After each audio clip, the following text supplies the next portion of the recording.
Hickman. Yo. Blog Talk Radio. Yo, welcome to the War Room. We got Dev, Kill, Jimmy, PJ, B. Austin, the Hot Block Commander. How you want it in a 1 or 2 hour show to keep the brain running with the premise to talk sports on a national level. Bold with the topic, sorta like some rebels. When it's game time, they like the Fab Five during prime time. Sports conglomerates speak their minds a little bit. For sports medicine and sports veterans and greats. The 4 for 26 or the war in Kuwait. It's the War Room with 5 nights at the round table. 5 Philly guys, diversified and educated.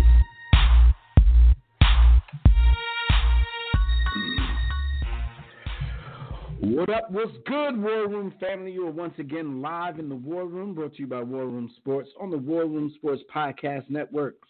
I'm one of your hosts. I'm Dev McMillan. I'm at the round table with my brother, Jimmy the Blueprint, my Eric Sermon to my Parrish Smith, JDMD up in this biatch.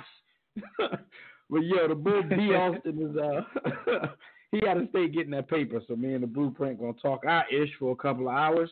So get your popcorn ready, relax, keep it locked right here in the War Room. If you want to get in on the conversation, make sure you sign in right now to the By the Hood chat room at blogtalkradio.com/the War Room, and you can join us on Facebook or Twitter. You can also call us directly about 5 minutes when we open up the Digital Extreme Tech Hotline. That number is 323-410-0012. But before we get started, like we always do in our open, we got to remind you guys, when we're not live on the air, make sure y'all remember to check out archive episodes of our show. You can do that on our network at warroomsports.com, the War Room Sports mobile app, iTunes, TuneIn, Stitcher, Spreaker, Blog Talk Radio, Google Podcasts, Apple Podcasts, Spotify. Wherever you do your podcast listening, we are sure to be there.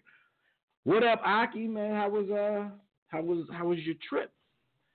Oh man, listen, it was beautiful weather, nice and warm, and now I'm back and it's about to snow out this joint. I sound like a Fresh Prince. Trash. Mom, Dad, how was your trip?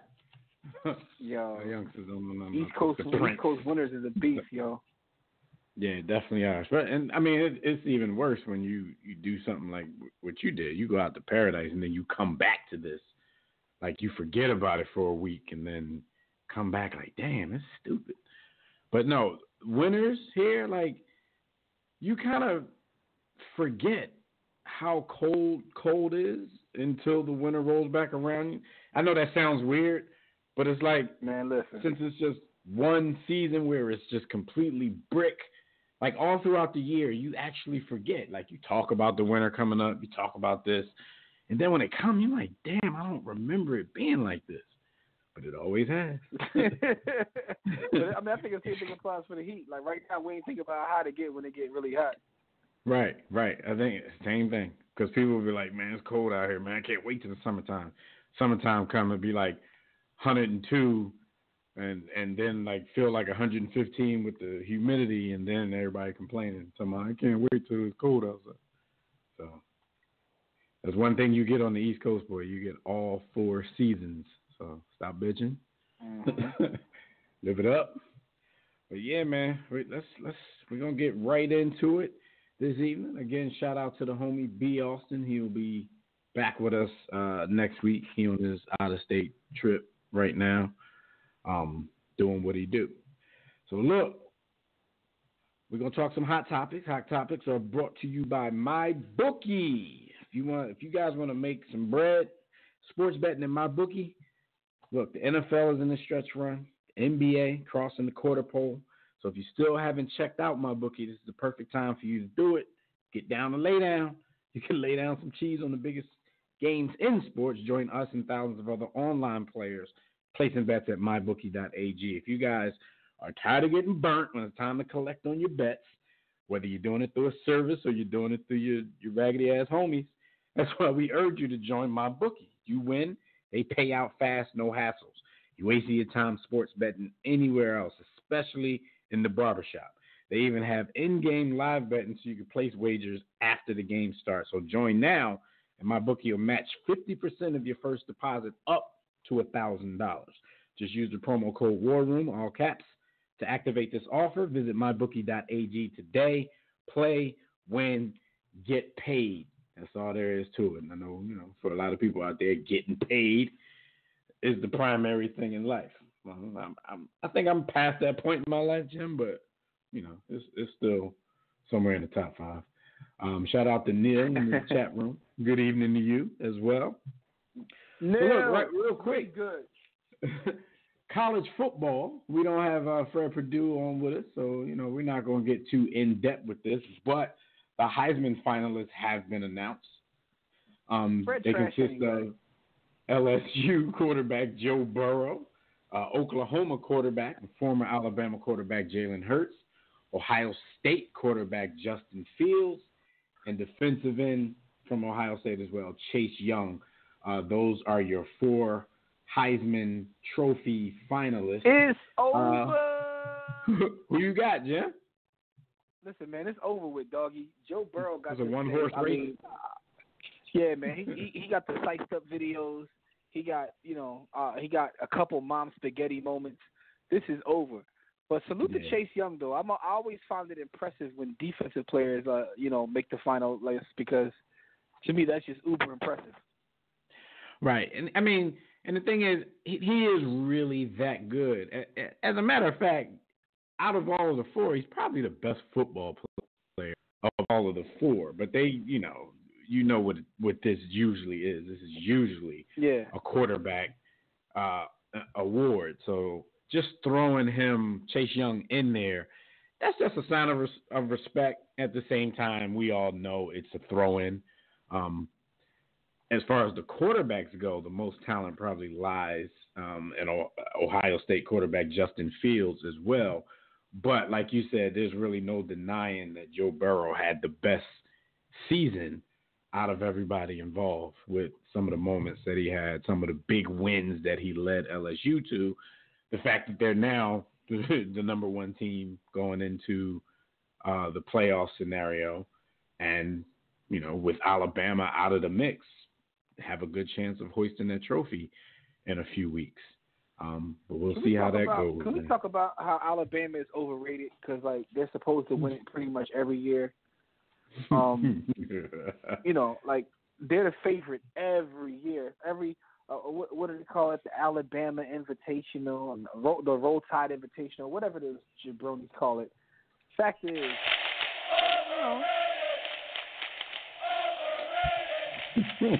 Get Tobias, I know you listening somewhere. Yeah, I said it, but I mean, we gotta start acknowledging that, man. Yeah, I mean, all good things must come to an end. I still think, as long as Saban is there, they're always gonna have the cream of the crop to pick from as far as recruiting every year, so they can pretty much reload and be in the mix every year. The only thing about next season, the only thing about next season, though, Jim, they've never. Wherever they're going to start from next season, they haven't started that far behind the 8 ball in a long time. They usually come in, whether they win the championship or not. If they go to the championship game, they usually come in as the number 1 team in the nation. Now, it's still Alabama. They still have the great recruiting classes, so I really doubt that they're going to drop them so far out that they're not going to be able to compete for a national championship. So as much as we're saying this, they'll probably come in next season at number 4. Regardless of I what tell you what, LSU and Ohio State look amazing, but right. I'm interested to see how Clemson plays in the postseason, because if Clemson can somehow pull this off, then we gotta start we gotta start putting giving them their spec on their name. Yeah, pretty much. Put some spec on their name, man. You done or you finish. All right, before we get into, we got some NFL stories, man. Patriots at it again. Let's go to the phone lines. We got some early calls. I see the homie Rob in Cali. He made sure he jumped in there first this evening, so we're going to go out to California with this one. Rob, what's going on? Welcome to the War Room, bro. Yo, what's up, man? What's up? How y'all doing today? I wasn't expecting to get on, man. It's early. What's good, man? How y'all doing? Wow. Oh, yeah, well, we usually have a segment right when we start, but since, we don't have a segment, we went right to the phone lines. We saw that you were waiting from the jump a little earlier. See, what you usually do, you call us way late in the show. so it's good that you got in early this time. What's up, man? What you want to talk about? Oh, that's cool. That's cool, man. That's cool. First of all, shout out to you. Shout out to Jimmy. Good hearing for you, brother. Everybody, go get Jimmy's book. You know what I mean? I'm about to read that this semester. You know what I'm saying? Even though you may not agree with some things, he does have some good points. You know, like as far as like. I don't agree with that bullshit, but no. I mean, some of the stuff like how he doesn't want to meet his heroes in person. He doesn't trust everyone. Trust guys. He never really want to trust guys who are light skinned with jerry curls. You know, that's an inside joke. You know what I'm saying? But true story. And that's the kind of sentiment. The first one you said, never want to meet your heroes in person. That's the sentiment of a non-Nikita Koloff, because some dudes don't care. Like, you can meet your hero, he could treat you like a straight a-hole, and it don't matter. But when you grew up loving something like sports, maybe hip hop, and you have quote unquote heroes, it's hard for us to even call people that, but we'll acknowledge it. If you have heroes, see, the fact that his sentiment is never meet them is basically him telling you, even though I rooted for this person my whole life, he come out of line, he get out of line, he can get knocked out too. You know what I'm saying? A lot of people don't think that way. Like, a lot of people just take it and keep on going. But, for me, MJ, AI, even Doc, everybody can get these hands if they come off the wrong way. I know. I heard.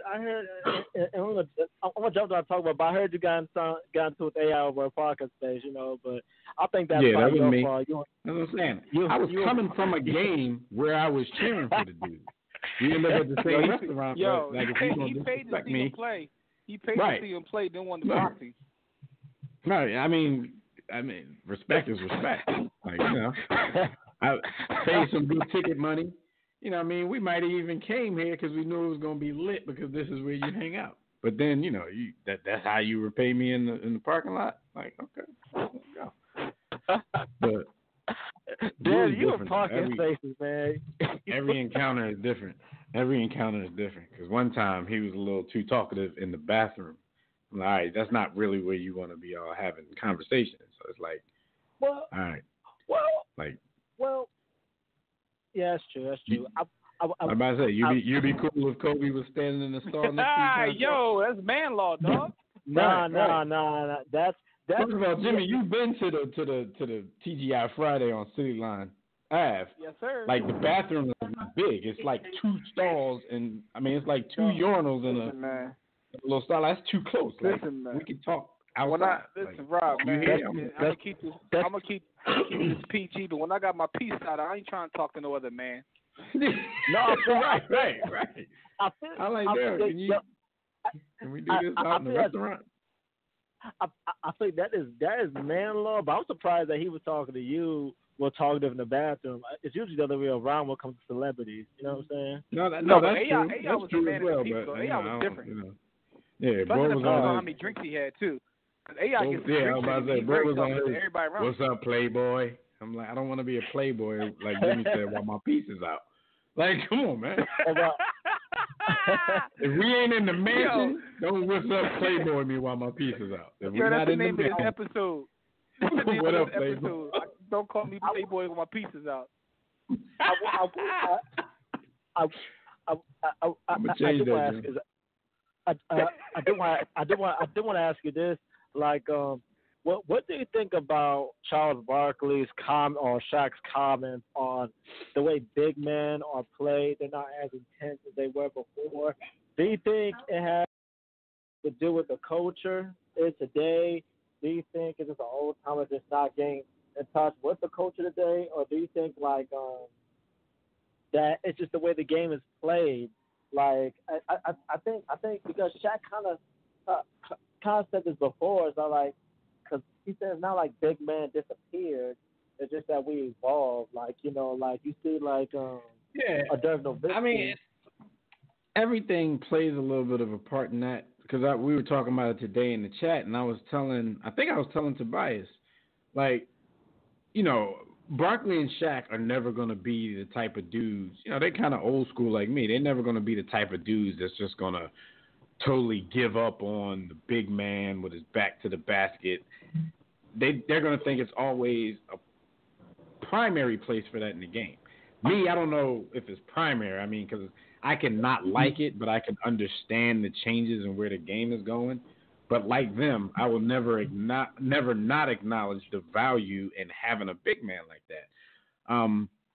So I just think that, you know, a lot of the stuff that they were saying, it was based in their era and how things happen, and how even now, if some of these big dudes with that kind of talent would play like that and be more aggressive, they might be a little bit more successful. But you know, analytics tells everybody different things. So big men are playing different ways these ways, and it makes them look a bit soft. I can, you know, and especially in the eyes of two legends whose game was predicated on being aggressive and damn near hurting people. So, but I mean, but you know, just I get both sides of this argument, Rob. So his skill set is different. The game has changed. It's a completely different game. But I do get some of their points about his aggressiveness and how he came out. You know, because right. And they were talking about Joker too. But the Embiid was just they coached him too. Like that, and I agree with the sentiment on both ends, because this is a big time game. I've seen cats like, you know, don't go so hard, but when you have a game against someone who could be probably a competition for the finals, you want to, like, you know, make your presence felt. Yeah. You know what I mean? And they actually used the analogy or the comparison during that segment when they talked about, like, when the Clippers in Milwaukee played, Greek got in his bag. He's like, you know what, Jim? But that's a bad comparison. Greek is always in his bag, though. Right. But you know what? Because I agree with you where I can say I understood where they were coming from. I just think it was like the wrong time, because they were using the actual game that they were doing the highlights for, and it didn't really match up completely with the conversation, because actually on Joel Embiid's side of things, he was actually on the block that evening more than he usually is. Like, he wasn't out launching threes like he usually does. He was on the block, and while they were commentating while the highlights were on, and they were saying stuff like, well, because he didn't back him down in this situation, it shows that they don't want it. Like, one highlight they were commentating on was Joel got the ball in the post, faced up, shot a short jump shot from the block on Jokic, and they were saying how, see, he doesn't want it. And the shots are going in, and they're not shooting long-distance three-pointers or anything like that. So I'm like, all right, when you're doing it in that particular situation, like, because maybe your sentiments are coming from an overall view, and this is just the conversation you're always ready to have on these big men. But when you're watching a clip and you're talking about the clip and they're scoring from inside, you're kind of wondering, like, yo, why are they talking about this? I get that. Right now. I was speaking, and I guess because I watch a lot of their games, I was talking about their overall game, not necessarily that specific game, but even in that specific game. No, and that's what I'm saying. I understand more in that situation, but they were commentating like, he don't want it, swash. He don't want it. I'm like, yo, because even in that Joel was two phases where he's like sleepwalking. And in that game, he had got like an and one and start going crazy. That's like the most energy he showed the entire night. I'm like, and it was him talking trash. Joel's a turnover machine. And Kenny said something interesting. Kenny was like, although the way Kenny said it was kind of trash, he said he doesn't understand whether Joel loves the fruits of the labor or the actual labor. Like, I was like, who likes labor? But anyway, he said what he was trying to say basically is the boy likes to be a star. He likes to be the big name in the NBA, but he ain't really even ready to put that work in. He's not. He could. I mean, I remember a couple times we called him Young Legend, and I remember there was a couple games he put up stupid stats. I was like, yo, he's really gonna be something. But I mean, like time Drake said, time will tell. I like his response. His response was, I could have been more aggressive, right? So now he has a national game with all this stuff that happened. Let's see how he performs. This will tell me a lot. not necessarily his stat line, but how he comes out to play. Because you've been somewhat the talk of sports media, and you have a national game against like one of the better teams in your conference. So what are you going to do? It's your mom's spaghetti moment. I mean, but I'm not gonna go. I'm not gonna critique his game taking outside shots as I would critique Anthony Davis, because Joel Embiid's injury prone. So him taking outside shots or shooting threes, hey, he can't bang it anymore all the time because he'll get hurt a lot. So I'm not gonna critique that. Like I have no problem with him just taking the shot. When did Joel Embiid ever got hurt banging though? When did he ever got hurt banging? Anthony Davis though? He's injury prone, Dev. He's injury prone. Still, he's still injury prone, Dev. I'm not sure about that. He had the big injury that he came in with and missed a lot of games. The rest of it was them managing him in this time that we manage people. The first year he came back from that, like they shut him down. He wasn't hurt when they shut him down. They shut him down because they were garbage that year. The next year he came back. Yeah, the next year he came back. They went to the playoffs. He had a small injury at the end of the season that he could have played with, but they shut him down to get him ready for the playoffs. So it's different from being injury prone than being managed because you came into the league with a big injury. It's not like he just gets hurt all the time. And even the games that he sticks out, like sometimes on back-to-back, they're just managing dudes. Yeah, but I don't even like put any stock in that. Like if you out there, you out there. The whole idea of someone being injury prone is a joke to me. Like, so you gonna shoot threes all the time because you don't want to get hurt? Like, come on, man. Right. That's what I'm saying. Like, none of his injuries ever came from banging, so his ass should be down there banging. Oh, Anthony Davis be knocking. Anthony Davis be cooking. I don't know what you're talking about with Anthony Davis. He cooking right now. What's wrong with you, man? He cooking because he can, because I think because he grew into that position. Because he does have handles. Yo, you know what, Rob? You know what I realize about you? It's no pleasing you, man. Like, yo, the Lakers could be undefeated right now, and you would still have a problem with something. You gotta all the teams you like, you'd like to complain about them. No, what do you want me to say? What do you want me to say? What you want me to say? I want you to say they got the best record in the league right now. He's like, yo, it's crazy. Maybe it's like osmosis. He roots for the Eagles, so he automatically he just became a Philly fan. Not necessarily rooting for Philly teams, but he has a Philly fan mind state. The Eagles won the bowl. And at the start of the very next season, Rob was like, yo, we need receivers. We need to trade for this. Our quarterback is trash. Our quarterback's trash.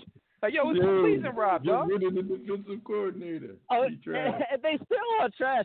And I still was right. I mean, yo, it's pleasing you, cuz. I think Tobias said it best, and I kept on calling his country ass. He said it best. He said, he said, excuse my language. I'm sorry, Dev. He said, like teams like the Yankees, Bama, Lakers, there's no fast fashion until you win a championship. So I think that's it, man. I think that's just it, Yeah, I mean first of all, you're spoiled, you're entitled. Besides, because you think about the people that you root for, besides the Eagles, like you spoiled. Even though you're a Dodger fan, right? Even the Eagles won. The Eagles have won more recently than the Lakers, and when the Eagles won, Rob still wanted to fire everybody. I didn't want to fire anybody, but I was still saying I want to get better. Okay, you gotta remember, like, they won the chip. How much better you want to get? You gotta remember, like when I was growing up, my dad is. I trash from New Yorkers a lot. Were my you dad's really a New expecting Yorker. a dynasty, man? Like, tell the truth. Were you expecting a? I don't expect. See, that's the only thing. I that's the only thing that separates us as Eagles fans and Philly fans, because a lot of us, we've been suffering so long waiting for the Eagles to win one. Like, they got a little grace period before, we about to jump ship and complain. And, like, I'm cool right now, man. I know they trash. And I'm all right with it, man. I'm cool. I'm cool right now, but here's why I got on a Super Bowl champion shirt right now as I do the show. Like, I'm cool, man. I'm there for a little while. I'm still basking. I mean, I am cool. Okay, there's only a couple things I ain't cool with. I ain't cool with Villanova stealing the championship from the UNC. Duke paying the refs. I'm never gonna be cool with that. I want a rematch. He paid the refs. I'm never gonna be cool with that. Well, other than that, man, I'm gonna. I mean, okay. I'm gonna be honest. I'm gonna be honest. Yes, I am cool. You know, I'm not. I mean, I'm not crazy. I'm not EDP crazy. Like, I'm gonna break. That's funny because that's just the name I was thinking of. I'm like, maybe Rob trying to build his social media following so he can get on his EDP thing. Because I've always told you, I don't really think dude is a real Eagles fan. I think he found his shtick. Because I think he's immature. Whatever money dude makes from the internet, he makes it from the misery of his so-called team. Right? Come on. So he needs the Eagles to be trash to do what he does. He needs the Eagles to do dumb stuff so he can get on the internet and slam things around and curse and get paid for his views. So I'm like, yo, here's the thing though, Dad. Yo, really you know what though? I think you might be partially right, but I think there's something else too though. Like, I think it is probably something psychological because I even talking to people who don't aren't on social media like him or whatever who are Eagles fans. Some of them, like some sports fans, like relish in being miserable about their team. It's kind of weird. It's like they don't even know how to deal with winning. They'd rather complain. Yeah, it's weird, and there's a lot of Eagles fans like that. Like, who? And so Rob, you're not alone. Philly fans, we got so used to coming close and not being able to get over the hump. And the funny thing about that Super Bowl in February 2018 looked like it was going to be the exact same thing when the Patriots came back late and took that lead. I know, like everybody, now that they won, everybody going to sit here and act like they were confident, like, oh, no, we had that. Everybody know at that particular moment, it probably was a collective gasp of all Eagles fans, like, here we go again. And we're going to leave this joint without a win. And they were able to come up with it. All right, man. Wait. What game are you talking about? I'm talking about the Super Bowl when the Patriots took the lead in the fourth quarter. I'm like, if there's an Eagles fan out there, if there's a Philly fan, especially an Eagles fan from Philly that can say at that moment they weren't like, here we go again, coming close with no prize. Like, they lying. Because that's just what happened. And I said, I was nervous, and I was man, I was nervous, and I really, really, man, the Butterfingers. Plus, you're in a shootout with Nick Foles versus Tom Brady. Did you really think Nick Foles was going to be the one to outlast? Nick Foles, Did you not think he was going to fold before Tom Brady? If somebody was going to fold. Listen. I was rooting for Nick as much as because I'm a team. I mean, don't even. That's Jimmy, nothing. Jimmy, he better say, as much as I didn't believe in him, I was rooting for him. As much as I told y'all that he was trash, I was rooting for him. I know that. I think, I think us as sports fans, we have to just accept our differences and just, we can have differences and still be a fan of the team instead of being like immature like an EP. Like, I thought I don't defend him anymore. I thought McNabb was like one of the best quarterbacks the Eagles ever had. No, it's Carson Wentz. He is one of the best quarterbacks the Eagles ever had. That ain't hard to be in here, but still. Yeah, they like the Eagles. We ain't got a long list of Hall of Fame quarterbacks. That ain't hard to beat. But yeah, you ain't talking about the Niners or the Colts or something like that. Right. Yeah, I mean, we give you that. Even if we thought he was overrated, he was still one of the best quarterbacks the Eagles ever had. Yeah, but that's what the argument started. But here's the thing. Now that we're on Super Bowl, I don't care what y'all could say. McNabb, Mr. McNasty, did this, that. I wouldn't care either because we supposed to be rooting for the name on the front of the jersey. Supposed to be. I mean, you could do what you want. But, I'm an Eagles fan. I can care less. Like at this point, I know it's not true in the league, but at this point, Nick Foles the greatest quarterback the Eagles ever had. Carson Wentz is. The Ginger Jesus is the best quarterback. Is going to be the best. It is the best quarterback we ever had, and it's going to be the best quarterback we ever had.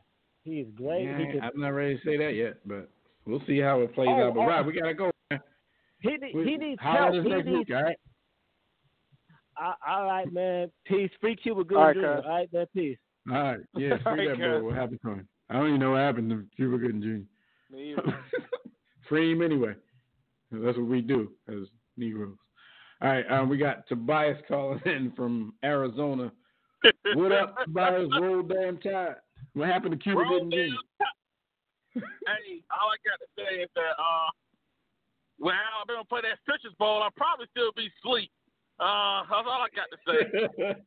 The Citrus Bowl, oh joy. I'm still waiting for somebody to tell me what happened to Cuba Gooding Jr. He didn't get a barbershop cameo in Coming to America too.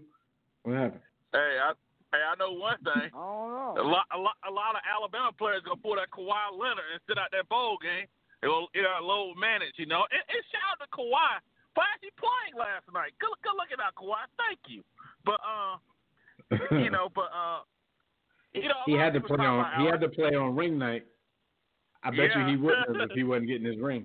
He wouldn't have played. And, thing is, like, I know people talk about Alabama and all this stuff, right? Here's the thing. And I got to do my hashtag, let's be honest here. If losing by 5 to number 1 against LSU, guy who went in the Heisman, is going to go number 1 to the Bengals, good luck to that, Joe Burrow. You're going to get your comeuppance. Yeah. And also, you lose at Auburn with your backup quarterback who threw 2 pick sixes at Alabama, kicker missing a field goal. Things happen in life. Death, taxes, and Alabama missing field goals. And you lose by 3. And that's falling off. I don't know what the hell to tell these national media guys who are looking for hot takes. Just because their love child Clemson plays in the NFC East right now, college football, But guess what though? That you can't use that excuse no more because you still got to play. At the end of the day, it's a playoff now. So you can play lowly competition all you want to, but eventually you want to play somebody. But like this, Clemson the freshest team I've ever seen in my life. No nagging injuries. See, what happens is you're not going against teams that can match you physically. And now they have a great program. I still think that coach will see how good he is really when he starts losing his top assistants, because that's always judgment.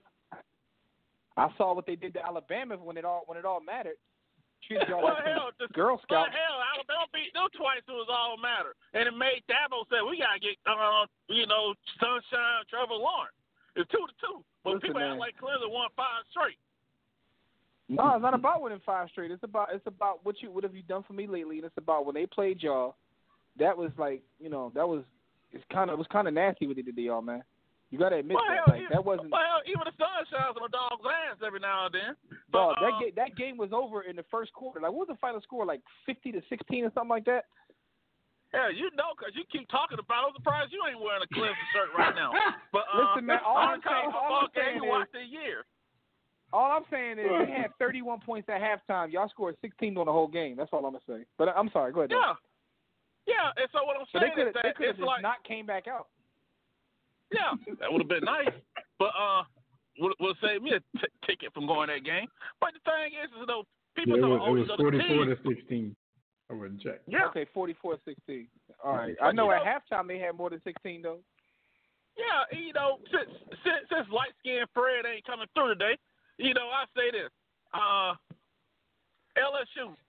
All right, the quarterback going Joe Burrow. What's next after that? Ohio State always is a good program, great program. Clemson's going to be up there. All I heard all year was how Georgia was coming, how great Georgia is. Jake Fromm looking like the white Teddy Bridgewater out there, but these teams always recruited well. All these teams, it's not like Alabama's recruiting this higher level and everyone got like youth league players. I just think that a lot of times national media people just come out with these stupid hot takes like they Nick Wright or something, who said James Harden, the best player, never won the title, like he never seen Barkley play basketball. But but you know, thing is, Barkley, Ewing, Lone. At some point, though, we got to put some spec on James Harden's name, whether we like his game or not. Hey, dude, killing it. You know what James Harden reminds me of? The dude that tossed 20 girls in the bar and once said, yeah, you can say, but I pulled one, though. That's what he reminds me of.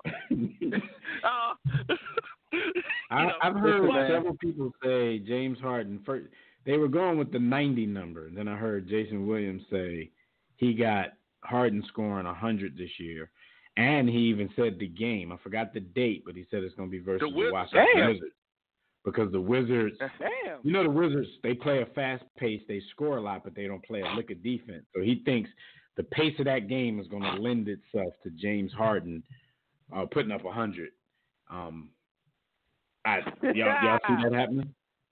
I see him. I think Kobe's second place 80, because that's the thing. People keep talking about, you know, breaking Kobe's. Like, Kobe doesn't have the highest scoring game. So I that's going down. Like, I think at some point he's going to have at least an 82, 83 point game. I think that's going to go down. I don't know if it's going to be this season, but this season he has the best chance to do it. But 100, though? Listen, man. But you know what, though? Like, his PER, like, his overall offensive game is just somewhere else right now. He still can't play defense. But the crazy part is, save his energy. But here's the thing, though. The crazy part is half of the league has went that way. We used to joke about him maybe 4 or 5 years ago about how good he was offensively and how he didn't play defense. But that's like the whole league now. Right. So it doesn't stand out as much because ain't nobody playing defense. Yeah, and it's like everybody averages like 28 to 32 points a game. Yeah, because I don't understand analytics in this regard. They say he's so efficient. Dude shoots like 43% from the field. You know, how is that efficient? You know, because he's averaging 40. So even if you're averaging 40 and you're not shooting 50%, they're still going to look at that as efficiency. The thing is, it's only efficient. I'm about to say it's only efficient because of the way the NBA scores games, and that goes for everybody. Like even the greatest, efficient players like the LeBrons and everybody. If you shoot a shot and you get fouled and you don't make the shot, they're not counting that as a shot attempt. When in all actuality, it was a shot attempt because if you made it, then they were going to count it. So it's always that little little when benefit you look at in efficiency there. numbers, And he goes to the line but when a you look million at times. But you know what though? Like, and Mike used to do that too. Mike and Dominique, as a matter of fact, Dominique got known as being a volume shooter, which I used to crack up because he was one of the first guys I heard of that label. He's a volume shooter, but Mike used to do that too. If you look at all the all-time like efficient years in the NBA, when Jordan is up there, he was also getting to the line a lot. And I know people don't like the way Harden plays, and it is all the best difficult to watch. He's out there. He's out there watching all kinds of craziness. But what he's doing is still impressive, cause like the boy had 3 games, 65, 55, 50. Like it's nuts. It's absolutely nuts. Giannis going to the line almost 11 times a game. Harden's at 14. You know what? I'm actually going hate on like the people who hate Kobe so much. If Kobe did this, everybody be crying, talking about how he made Steve Nash stay in the corner, but James Harden had Chris Paul stay in the corner. It's just like if you. People hate Harden too, though. People hate Harden. Nobody really. They do now. Yeah, people hate Harden. And I think it's more because Houston always cry about the refs. Like, dude, you shoot like 15 free throws a game. I think that's part of it. Yeah. And half of those free throws don't be on legit fouls either. He's just learned. He's mastered, tricking the refs. And if it worked, hey. Everybody hates everybody in the NBA. All the great players are hated, with the exception of Giannis. There's only one person. Only Court hates Giannis. Everybody else likes Giannis, but he's a threat. Don't nobody like Russ. Don't nobody like Harden. Don't nobody like KD. Everybody hate everybody. Zach LaVine? Okay, about that. Max Zach, baby. Max Zach. I cannot stand him, man. But Max Zach. I don't think you give Zach enough credit. I mean, he need to learn how to, pass the ball in the end of the game. But somebody told him, like, you one of them dudes now. So Zach, like, I ain't passing nothing. You know what it is though. Sometimes y'all could have won the game the other night with a nice little alley-oop. That would have won the game easy. Hey, but you want to take a 3 over 2 people. But anyway, you know what? Like y'all talking about the big man, right? I saw a stat where it was like a couple of years ago. It wasn't even 10 years ago where Al Jefferson led the league in post touches 20. Joel Embiid leads it with 10 post possessions a game. And so my thing is, they're taking away his I think Joel Embiid's the best center in the game. Because Jokic can't play D, and Jokic like eating Five Guys burgers with Krispy Kreme buns. That's his problem. Like, but Joel Embiid is so skilled in the post, right? And it's like, and what people don't get is, now correct me if I'm wrong here, I'm going to use like the Lakers with Shaq and Dreams Houston Rockets team, and like even like, Barker with the Suns. Those teams are still good three-point shooting teams. They probably just didn't take as many because, the times and stuff like that. Yeah. I mean, the line just wasn't like that back then. Like, people. Yeah, but you know what, though? Here's the one thing I will say about that, right? And let's put both of those. Those two guys, I guess you both would agree, are the 1 and 2 best centers in the league. But let me ask you both a question. Do you think either one of them came back better this season than they were last season? It doesn't seem like it to me. Joker looks like something's wrong with him. Like Joker looks like Lizzo. Joker looked like he gonna come out of the halftime one day with an AR-15. Like, he looked depressed. I call him Lizzo, man. How fat bars. he is. But Joker got mental problems. Bars. But yeah. Oh, I see what you did there. I got you there. Yeah. You know what I think also, and I'm not I know it's crazy how the foreign bigs are more skilled than our American bigs. Cause a lot of them work in the post, use footwork, but they also shoot jumpers.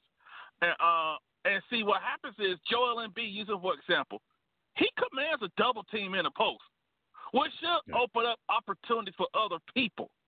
And it's like, to me, it does, but he hasn't learned how to pass out of that. And that's the problem. It's like is the coaching worse than it's been? But at some point, these players, man, like when you look at these great players, when Kobe used to come back from the off season, I probably shouldn't use him as a comparison point because Kobe is nuts. It was always something new. It was always something new to his game. But even seemingly better. Breaking up. Like, he comes back every season. Giannis comes back every season. He's seemingly a better player, and you can tell he's putting in work. You know what though? And that's the only thing about that that's unfair is because dude was raw as hell to begin with, so he ain't had nowhere to go but up. He was just. But let's not. But let's not. How about Dwight Howard? It's a number of players across the league. When you see them, they seemingly come back as a better player. Even Harden. Harden, got better. He seems to come back with something new. Although I take it back in the day, Jim. Like for the first, and I know I've told you this plenty of times, but maybe for the first 2 or 3 seasons, I was on the Stephon Marbury is better than Allen Iverson bandwagon, and people used to always think I was crazy. But I'm like, just using the logic that you're using now, I'm like, well, look at this. Steph comes back with something new to his game every season. Allen Iverson's just still out there playing off God-given talent. But at some point, Allen Iverson was not to be denied, and I had to, jump off of that. Yeah. It's a number of guys across the league. I mean, Jason even your guy Max. As much as you hate Max Zach is a way better player now than he was years ago. He came back. You know what I think about Zach though? And even this is what Tatum. I was saying earlier. Tatum just got the wrong mentality. He got the Mamba mentality. He come back with some stuff. Zach LaVine is what sometimes our white privileged executives in Chicago who've been terrible for 15 years but keep their jobs, about team building. Zach LaVine is a talent, right? But he shouldn't be your number one. And I think sometimes teams got to understand that, and that you got to make sure you got to do whatever you can to get that number one where he can just do his thing and score. And but right now, y'all don't have that guy. So Zach is the number We're screwed. one. So he's going to do number one stuff. I mean, we got Denzel this is going to sound scary to you. This is going to sound scary to you because Zach is way better than the dude I'm about to mention. There was a time that Robert Covington was the Sixers' number one. There was a time. Holy they were doing that on purpose, but there was a time. Zach is way better than Robert Covington has ever been. So, I'll leave you with that. Yeah. Maybe that'll make you feel a little bit better about your Bulls. But hey, can I say this before I run, though? Because I know you guys got to run. When people talk about big man this, big man that, the Golden State Warriors was supposed to be so ahead of everybody, right? They signed Boogie Cousins, but y'all know the injuries kind of hurt Boogie and everything. But just think about that. The team is the greatest shooting team ever, and they still signed that guy.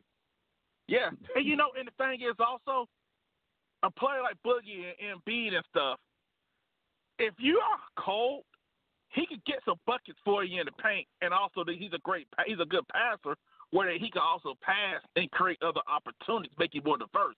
I think that's one of the reasons. The game has changed so much. I'm almost ready to say, I'm not ready to say it yet, that you're probably better off not having a big man that's going to get you 20 points. You're better off having a Tyson Chandler and some better wing players, because that's just the way the game is being officiated. Big men not carrying anybody to championships anymore. Exactly. Those days are pretty much gone. You got to get you a Tyson Chandler that's great at the pick and roll, can play defense, can grab you double-digit boards. Blame Mike. And you had some plays after him, but people were still trying to imitate that. So blame Mike. Yeah, and guys want to say thanks for taking my call again, and what a time to be alive where we are killing LeBron and AD for playing every night. What a time to be alive. Hey, because that is the smartest thing ever, to get your good record when you play the Phoenix Suns or like the Timberwolves in round one, instead of being the Clippers probably playing the Rockets or the Jazz. That's the smart thing to do. Shout LeBron and shout to Frank Vogel and get Caruso a statue. Peace, guys. All right, man. Yo, hey, Caruso already got a mural. A statue is next. Yo, I was watching the Lakers play. I was watching the Lakers play a couple nights ago, and your man Caruso was out there. And I don't know why he just don't shave his head, because he be out there drawing. So he got a sunroof. Nice look. Yo, my wife walked in the room and she was like, "Yo, who is that on the Lakers?" She was like, "Is that Prince Harry?" I was like, "No, dog." She said the ball looked like one of the princes, yo. Yo, she killed him. Yeah, he needed it. Yo, but anyway. White dudes don't be caring. Though. Euro dudes, whoever they are. Don't. But they don't be caring. Euro dudes don't care about nothing. They don't care about bathing. They don't care about hair, none of that. Like, that's a hairstyle for them. They just say, I'm going to just go with the George Costanza and call it a day. But, like, black dudes don't walk around willingly trying to go with the George Jefferson. We don't do that. All right, man. And the biggest point in this whole thing when we brought up Harden, I just wanted to ask you, man, like, why is he averaging 38.7 points per game right now? I don't know. Yo, that is it's crazy because, like, you ain't supposed to do that. Nah. You ain't supposed to do that. Did you get a chance to watch that video I sent you yesterday about, like, player efficiency and all that? When they were breaking down the season the Harden is having? I did. I watched maybe 8 minutes of it, and it was crazy. That's what I'm saying. Like, but people just look at shooting watch that percentage. whole video. He starts talking the only thing that goes into efficiency. Yeah, but he breaks down in that video. He goes into it about, like, the season that Harden is having. He said the crazy thing about that is, statistically speaking, as great as Harden's season is, Giannis is having a season that's greater than any season that any player has ever had in the history of basketball. Wow. And that includes Wilt Chamberlain's season that nobody ever thought would human being can do that. Exactamundo. His no human being can do that season. It's like everybody's put these numbers in the NBA right now, which is like banoodles, man. I don't know. It's like we're going through like some sort of metamorphosis of the game. when a guy in his LeBron in his 85th season is still out here drawing the way he's drawing. Have to though, man. Whatever they're doing to push this type of stuff ahead. I mean, because you see they're doing it in the NFL as well. Like you have to. Like sports is such big business right now. So much money involved, and it's entertainment first, in my opinion. It's entertainment then sport at this point. So you have to have it this way. They found a way to nudge it along. That leads to a deeper conversation because in the grand scheme of things, that's all sport is. Sports are entertainment for us. With so much things going on in the world, with world politics and everything going on in the world, sports is entertainment. And if you want to take it a step further, we always talk about how sports is a micro, like it reflects everything else going on. So when you look at the streaming wars, right, with the Disney Plus and all these kind of things, the only thing that people watch live are sports. Therefore, if that's the only thing that people watch live where you can get certain ad revenues, they have to be more entertaining, and they can't be for a hardcore fan. They have to be for everybody. Right. So it gets sports to the point where that stuff trickles all the way down. Replay, unless somebody tells you this is the greatest game of all time, you got to watch it. But nobody be trying to watch stuff they already know. So the combination of social media, the combination of what's going on in the world, it leads to the games being changed the way they're being changed. To the point where, like, and I know we're going to talk in a little bit about the commissioner trying to, like, make a tournament in the middle of the season. It's really on some Barnum and Bailey stuff right now across all sports. Let's take a timeout and have a tournament. That's that soccer stuff, man. It's that soccer type stuff. It's turning into Barnum and Bailey because that's what it is. It's entertainment. As my brother Bashir called it, it's games of amusement. Games of amusement.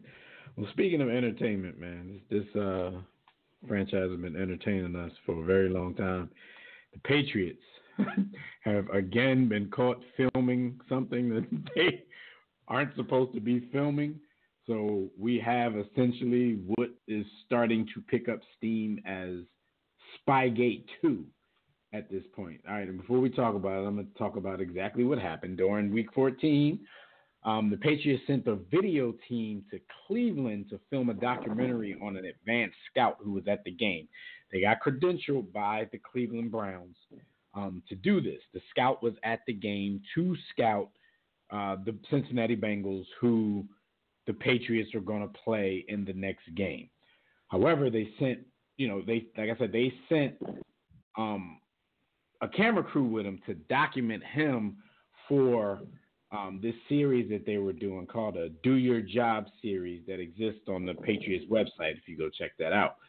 Before that, they profiled like the training staff, the dietitian, people in the video department, and all that kind of stuff. So the next job up for the documentary was the advanced scout who was going to visit the 1-11 Bengals.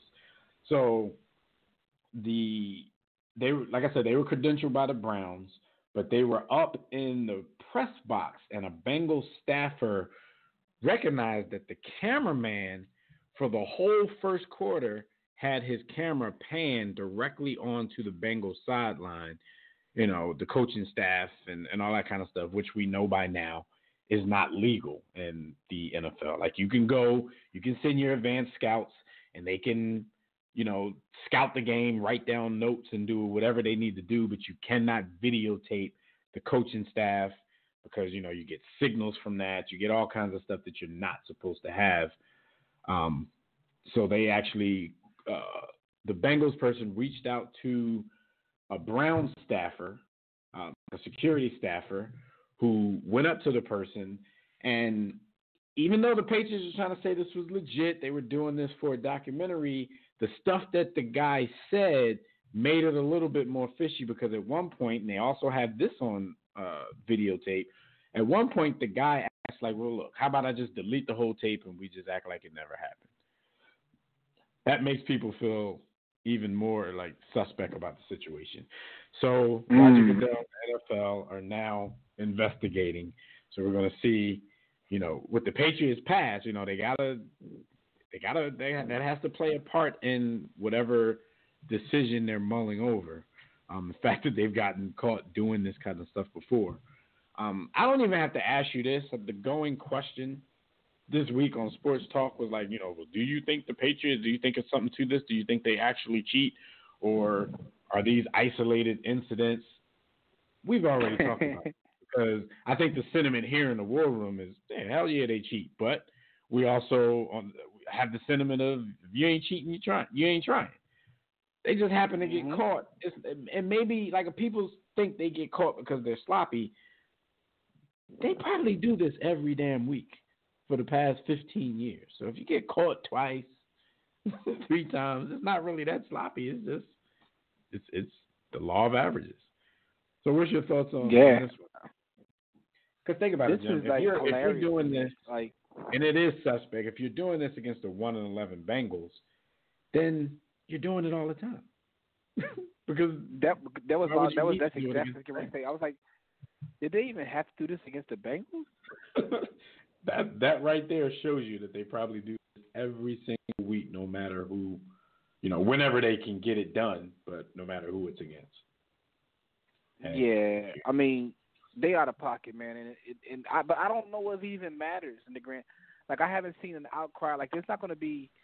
I mean, you want to get the jokes because everybody gets jokes, but in the grand scheme of things, when this story is told, this part of it ain't going to be told that they, always cheating. But what is it going to do? What is it going to do? Roger Goodell, okay, even if he finds them guilty, okay, I'm going to fine them another $250,000, $500,000. I'm going to take a draft pick from a team who drafts high every year anyway. I mean, drafts low every year anyway. So it's like, what is it really going to do? And they may have come to a point where they're saying that, like, look, the punishment that we get for this is basically a slap on the wrist in comparison to the rewards that we get from this. Like, we got 6 Super Bowls. You know what I'm saying? We make money hand over fist. We're recognized as one of the greatest dynasties the NFL has ever seen. The organization has never been in a better position financially. It's probably worth it, man. They're not going to take away any of your bowls. They're not going to take away your trophies, your rings, anything like that. Why not? Yeah, pretty much. Like, definitely out of pocket. Some people listening right now wish their team would do the same thing. Yeah, I always have. I'm like, hey, if it worked, shout out to LaDainian Thomas. If you ain't cheating, you ain't trying. In his little country voice. Interestingly enough, they played the Chiefs in Foxborough this past weekend, and the Chiefs equipment for at least 35 players was somehow sent to Newark, New Jersey, and they were scrambling to try to get the stuff back prior to their 4:25 kickoff. Now, they ended up getting the stuff back less than an hour before kickoff. If they didn't, they actually would have had to forfeit the game. So what happened? Here's the quote. It said the Chiefs left behind equipment. I guess they left a container in the airport or whatever, but that still doesn't explain to us how it got on a plane to Newark, New Jersey. That probably was all Belichick. But like, they left it there. Somebody probably called Gillette Stadium like, yeah, man, the Chiefs left some of their equipment here. Belichick probably was like, send it somewhere. So they were scrambling to do that, but they actually ended up getting it. Some dudes got dressed like way closer to the game than they're used to doing, but they went out there and they actually won the game in Foxborough. But do you think anything is fishy with this, or you just think this was an airport mix-up? Now here's the funny thing with this. So if this was any other team, I would say this is just a quick mix-up. But, dog, like, I don't know how many things you can just explain away. Like, nah, this is a coincidence. Like, it's come on, man. Coincidence. Like, it's always them. And with their level of success, like, oh, man, listen, man. I don't know, dog. Because this one right here, this is tough, man. Yeah, they did it. And I'm looking at photos here. They did that. These are huge bags that had Kansas City Chiefs logos all over them. So it ain't like somebody didn't know. Or, Jim, maybe somebody at the airport, they're in Patriot land. maybe somebody at the airport took it upon themselves. I've told stories on here plenty of times of how an unnamed person that I know who used to work in, the luxury hotels that visiting NFL and NBA teams used to stay in, used to do a little something with laxatives and people's food.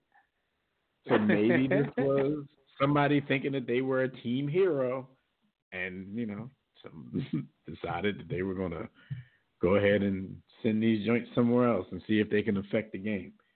So it could be something like that as well. But like you said, as much as the Patriots get caught doing, it's really difficult to explain things away because it just seems like y'all are always doing something crazy. Yeah. Yeah. All right. So you weren't here last week when we talked a lot about this race in the NFC East between the Philadelphia Eagles and the Dallas Cowboys. The Eagles squeaking out a win against the Giants that looked unlikely for a little while. Pulls back into a first place tie atop the NFC East with the Dallas Cowboys at 6-7. The Eagles pretty much control their own destiny considering they have Washington, Dallas, and the New York Giants left on their schedule. Because of that game with Dallas, they control their own destiny. So if they win out, they get the spot. Now, Dallas has the Rams, Philly, and then Washington. So people are looking at that as a more difficult schedule. Who do you think comes out of this whack division with the title this year? Yo, this is like one of the more difficult questions that you'll ask me this evening because, like, I watch the Cowboys playing, but like, yo, they're ass. And I watch the Eagles play, like, yo, they ass too. And I think it's really going to come down to that game where the Eagles play the Cowboys. That's going to be it right there. That's it. I mean, I'm still in shock the Eagles actually won that last game, because, like, how did they win that game is still shocking to me. I don't think the Eagles can score enough. Like, I think when it comes down to it, because, as an Eagles fan, I don't even want to look past Washington. The team, Philly is decimated right now. Like, they were out of receivers on Monday night, literally. Like, people say that and think it's a joke. They had no more receivers on their rosters after J.J. Arcega-Whiteside went down.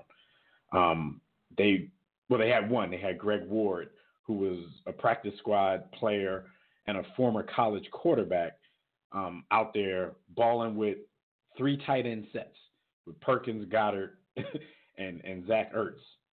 I don't know how you get that done moving forward. We're already at Thursday, and we have heard nothing about the Philadelphia Eagles signing any wide receivers. We heard that somebody that nobody's ever heard of has come up from the practice squad. So it looks like they're actually going to go out and try to play this way. You ready?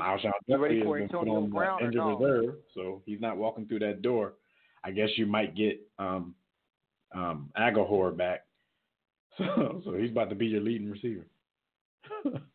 I mean, Antonio Brown is out there, doggy. And also I've been trying to tell him that. The only thing I ask when I say that is he cool or does he have to be reinstated by the league?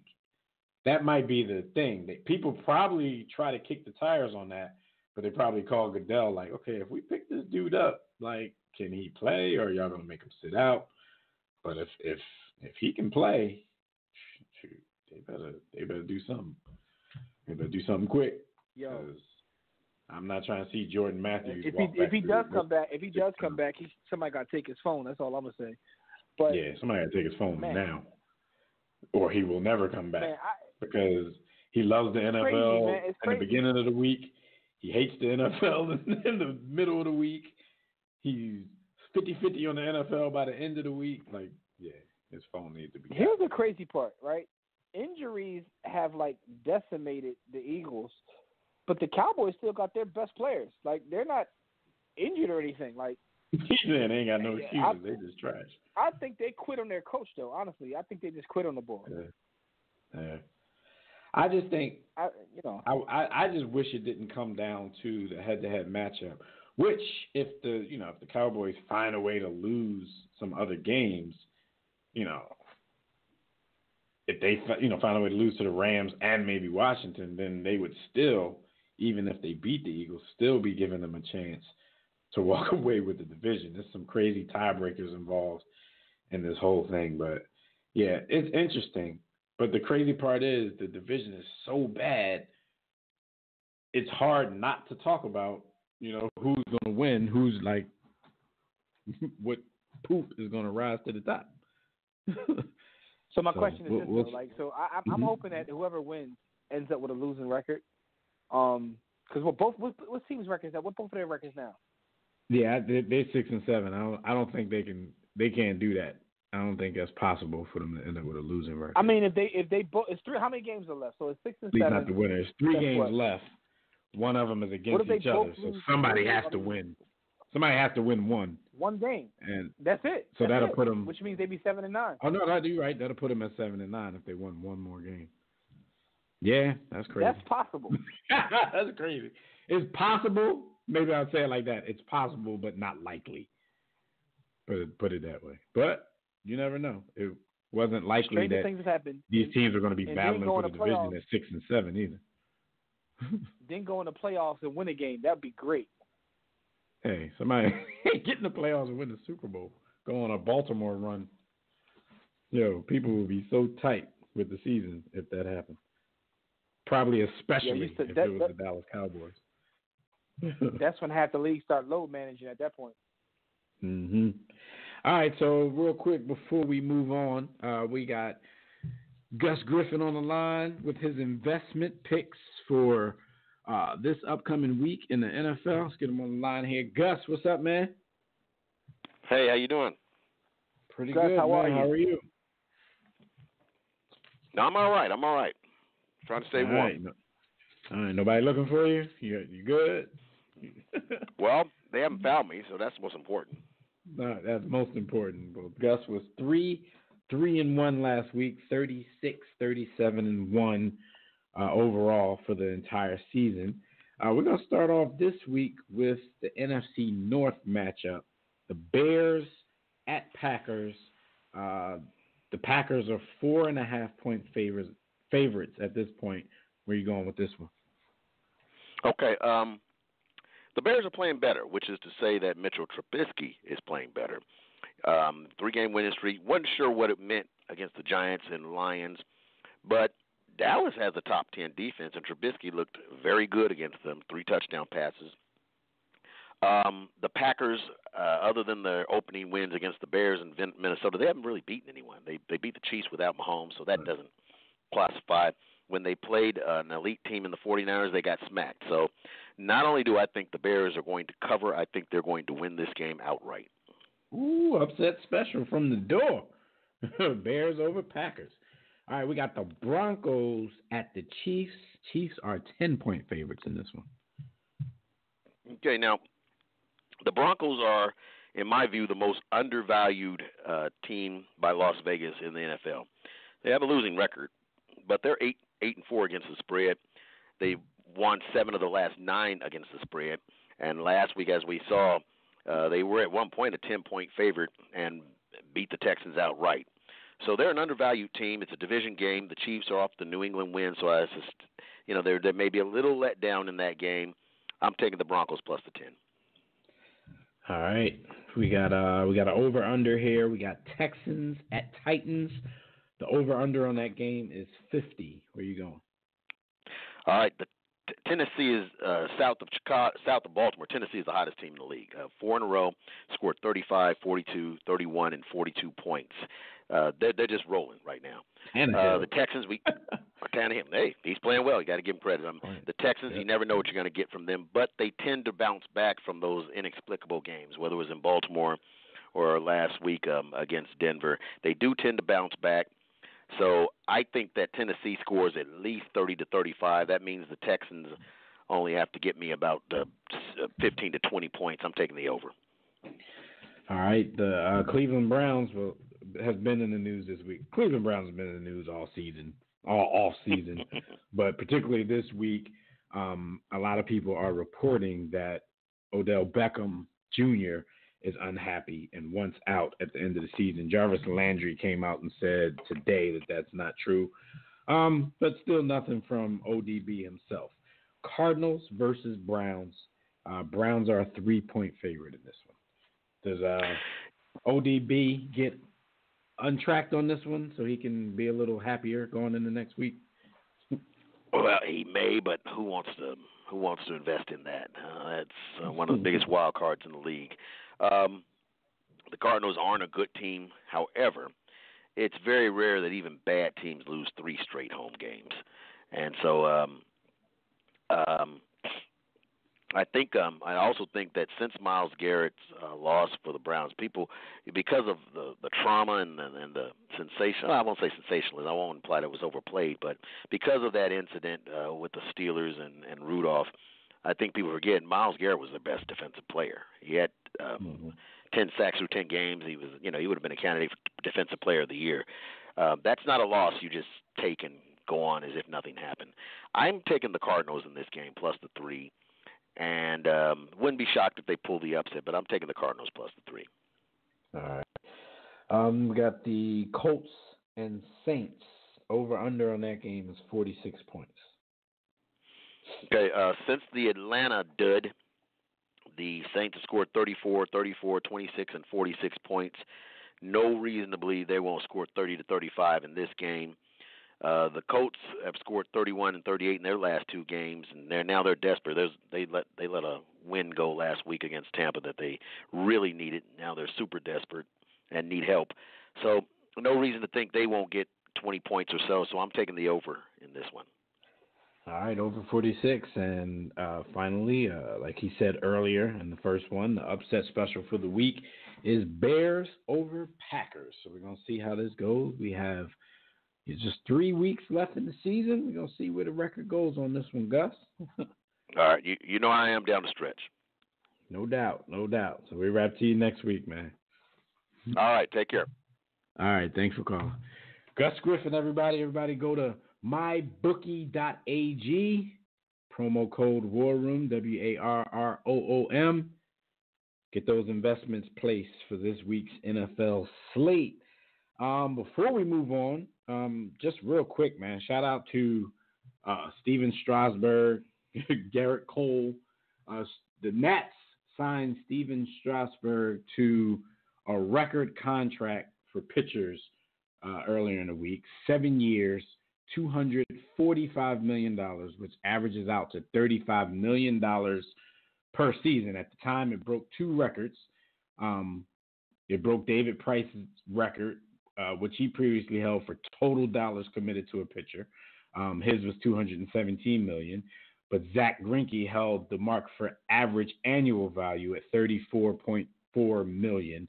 Strasburg was at $35. But as usual, when something like that happens, the Yankees come up and tell everybody to hold their vodka because they don't drink beer, and they sign former Houston Astros ace Garrett Cole to a 9-year, $324 million contract. It's well over the record for amount of money guaranteed for a pitcher, and it is a little bit over, I believe it's at like $36 million a year, $1 million more than Strasburg got per year from the Nationals. The happiest man in America right now, the happiest man in sports, Scott Boras, because he's the agent for both of these people. So he just worked out damn near $800 million worth of contracts in the past week. Does he also represent Anthony Rendon? Because he got broken off, too, by the Angels. That would be crazy. Anthony Rendon is now joining Mike Trout on the Angels. He got 7 years, $245 million as well. So shout out to all of these people getting all this baseball money, all this money they're printing out. My son got to step up his baseball workouts, Jimmy. It's crazy in these baseball streets. The hell? And you might be on mute because I don't hear you saying nothing. All right, so let's go to our stat of the week. our stat of the week is about the Monday night contact. And Neil in the chat room, let me know if you can still hear me, because I don't hear Jimmy. I don't know what's going on with him. So maybe I'm talking and nobody can hear me. So I'm gonna wait for you to answer that real quick. Are you there?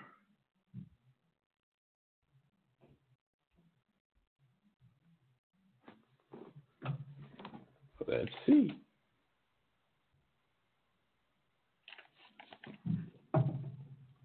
All right, well, I'm going to keep going just in case. Jimmy, if you're there, you might be on mute or something might be wrong with the microphone because I don't hear you. All right, yeah, Neil says that she can still hear me, so I'm going to go on with the stat of the week. And the stat of the week is from the Eagles' victory this past Monday night. This was their 7th straight victory over the New York Giants on Monday Night Football, dating all the way back to 1980. It is also the longest win streak for one team over another in Monday Night Football history. So, that's to be division rivals. I know that's a stat that New York Giants fans do not want to hear right now. But it is what it is. And I'll wait for Jimmy to go back to this quote of the week because I know he wanted to say a couple of things about that. But right now, while we wait for him, we will move on to While Y'all Were on the Grind. And While You Were on the Grind is brought to you by Sports the Book. If you guys are tired of reading the same old sports book with the same old lists, rankings, imaginary starting lineups, and, the same 2 and 3 players being compared every day of your life, look, make sure that you pick up a copy of Sports. It's an acronym, so stay with me. Smart people only read the sports. It's a mixture of sports and hip-hop culture that'll keep you on the edge of your seat and keep you laughing like you're watching a comedy special. So just go to sportsthebook.com or get your copy from our website at warroomsports.com. But whatever you do, just make sure that you don't miss the Sports the Book movement. All right, so this week, while y'all were on the grind, a couple of things happened. We spoke a lot about the Patriots and some things going on up in New England this past week. But some things I just think, I don't know if they're out of character, but they seem weird to me. There were not reports. If you were watching the game against the Chiefs in Foxborough, you would have heard, especially going into halftime with a deficit, you would have heard the New England Patriots fans booing their team who at the time was 10-2. They are the defending Super Bowl champions. In the past 2 decades, they've dominated the NFL, won their division something like 11 times, something crazy like that, and they have 6 Super Bowl championships to show for it. So, and not only the Patriots' success, all told, the city of Boston, which is the main hub for New England fans, with their 4 professional teams, they have like 34 championships, 20 or so of which have come after the turn of the century. So to me, for them to be booing this team because they're going into the half and the offense isn't playing too well and they're losing the game, they seem really, really entitled to me. Now, booing is nothing new to me. I'm from Philadelphia. It's what we do. We boo our team going into the halftime all the damn time because we're trash. 1 second. Let me get on. Neil in the chat room telling me that I'm going in and out. So let me switch up something here. Oh, you there, Jim? Yeah, I'm here now. I don't know what was going on. Yeah, she said I was going in and out, so I just switched microphone. Can you hear me? Yeah, I can now. Yeah, I got you. All right. So, yeah, for me, the New England Patriots fans, with all that they have going on for them and all that team has brought to them, throughout these years, it seems weird to me that they would be at a game booing their team. Not only were they booing them, there was footage of Patriots fans fighting each other in the stands. So maybe this is what misery looks like to a spoiled fan base. You're 10-2. You're losing a game about to go 10-3. It looked like you might not win the Super Bowl this year. So now you're turning on each other. You're fighting. You're booing the team. It just sounds real. It sounds real crazy. It's really disgusting. It's really disgusting, and this is what they got to look forward to because once Tom decides to get out of there and Bill's out of there, they're gonna go back to what they were. Like these dudes, man, it's crazy how. And not only that, you take it outside of the Patriots, just that city in general. Like they win in every sport. Right. Yeah, and that's what I was saying before you came back. I'm like, all together they have like 34 championships between their 4 major teams, and like 20 or so was won since the year 2000. So they're a really spoiled fan base right now. Like you really gonna boo these dudes who are the defending champions, still sitting at 10-2 in a year when people think they're not that good. And to me, that's the craziest part. The craziest part is they're still one of the better teams in the league, and their defense is pretty tough. Right. So, yeah, it was crazy. Ain't nobody really came and like ran them off the field. No. That's what I'm saying. Like, so they are still pretty much in this thing. You know how it is preparing for Belichick in a playoff game, especially where he gets an extra week to prepare. So, yeah, it's definitely not time to write them off by any means, but it's just crazy that their fans are behaving like this. Not only did they boo the team, not only were they fighting each other in the stands, but they were harassing Patrick Mahomes' brother and girlfriend to the point where security had to move them to a quote-unquote safe space within the stadium. Right, and I guess she was like live tweeting this whole thing, telling everybody what was going on in there. She started off, let me scroll down to this. She said, I was told if I stand, they will call security and kick us out. Can't stand for your team. Some fans y'all are. She said, this place is horrible. People are already yelling every time I stand up. I am not allowed to stand up for a football game. Then she said, Gillette security came and got us and moved us to a safe place. That's how you know it was bad. So, I don't know. They're acting like what people expect Philly fans to act like. But this is one of those things, Jimmy, when I tell people all the time, like, sports fans act the same everywhere. It's just that some people get more publicity for it than others. And this shows it fits into their team does nothing but win, and they're assholes just like everybody else. So. Yeah. Dog, booing Brady is like out of pocket. Like, how do you boo Brady? Right. Like you are booing your team who has given you 6 Super Bowls in the past 15, 20 years, won the division countless times, are the defending champions right now. And we're 10-2 at the time you were booing them. Many people believe that he's the greatest quarterback to ever exist. I don't agree with that, but at the same time, I can see you can make the argument. I know you can make the argument. And y'all are booing him while you were 10-2. A-holes, boy. Oh, I saved this. I had to go back to this. We are in the middle of Why Y'all on the Grind right now, but our quote of the week comes from Philly native Kyle Lowry, who was back in Philadelphia playing against the Sixers earlier in the week, and he kind of got into a verbal spat with a heckling fan, and as they were going off the court, the fan was still talking, and Kyle Lowry basically just said to the guy, "Come see me." He kept saying, "Come see me," and then he added to that, said, "I live at 20th and Lehigh. Come see me." First of all, Kyle, I mean, I know you're Philly born and bred, but you live in Canada.